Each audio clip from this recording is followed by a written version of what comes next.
Okay. All right, Matt, go ahead and tell us what happened last night.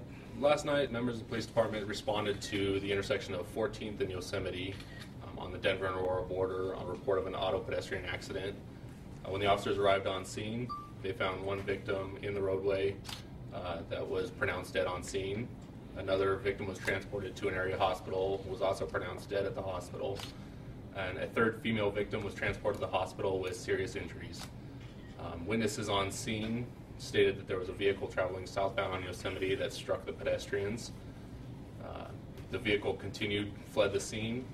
The vehicle is described as a large white or silver SUV with a driver that's possibly a white or Hispanic male with tall, spiky hairdo. The vehicle was dragging a stroller when it left the scene. The cause of the accident is still under investigation. We're analyzing some video of the vehicle fleeing the scene. We don't have any video of the accident itself. We're analyzing some video of the vehicle fleeing the scene. Should have more about that on Monday. Hopefully we can release that video soon. And we're also investigating some leads on the vehicle. Hopefully we'll have more about that on Monday as well. We encourage anybody in the community that has any information about this, that may have seen it, may have seen the vehicle fleeing the area, to please give us a call.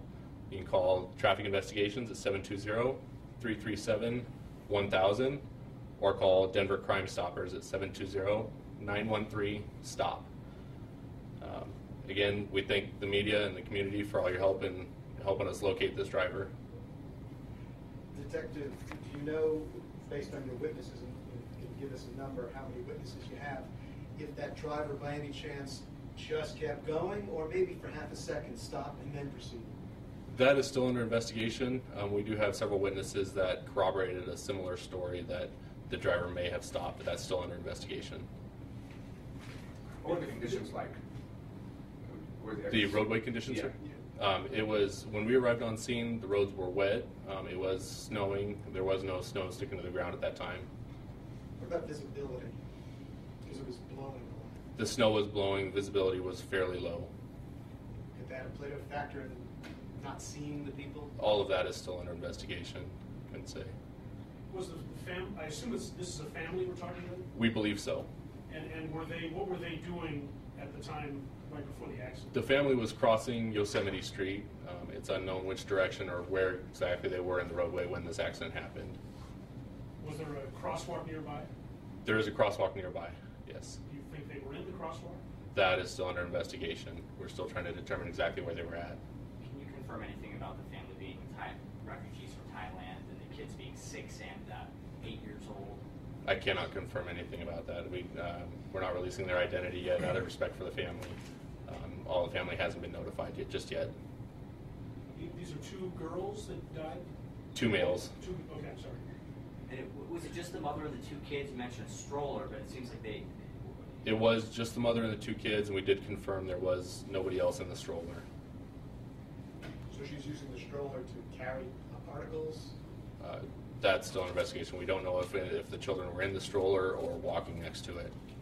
Okay. So brothers? We don't know yet. We're still investigating that. I know you were at the autopsy earlier today. I mean, are there words to describe just how awful this type of crime is for everybody? Really? A traffic accident can be a very violent crime, a very violent impact when you have an auto that hits a pedestrian, especially when it's a large vehicle that hits a small child. I can't really describe the extent of the injuries, but it was a gruesome scene. And what lesson could all drivers learn from something like this? Anybody, just to pay attention, especially with the road conditions the way they are, with the snow, the weather we're having. Just slow down, take it easy, and if you're involved in an accident, just stay on scene. Is there any way the driver did not know that he hit this group? We're not sure. That's still under investigation. Was there any debris from the car left at the scene? We did find some debris from the vehicle, some small pieces. Is that enough to potentially make a match to a particular kind of car? Not particularly with the pieces we have, but it could potentially, once we find the vehicle, it could potentially help us match it up. But, I mean, is it possible that you could put some kind of alert out to the public to look for a car that's missing certain components of the vehicle? As we described, we're looking for the large white SUV that has some front end damage. So Right side driver's front end, the passenger front end? we're not exactly sure. Just we know it's on the front end damage. Has the stroller been recovered? It has not. I mean, this seems to be I hate to say epidemic here in Denver, but I mean, we have a lot of these high-profile hit and run cases. And, I mean, why do you think these people drive off? I wish I could answer that question. We just hope that somebody saw something or somebody heard anything, knows anything that can give us a call and help us contact the driver so that we can find out from them why they may have left the scene.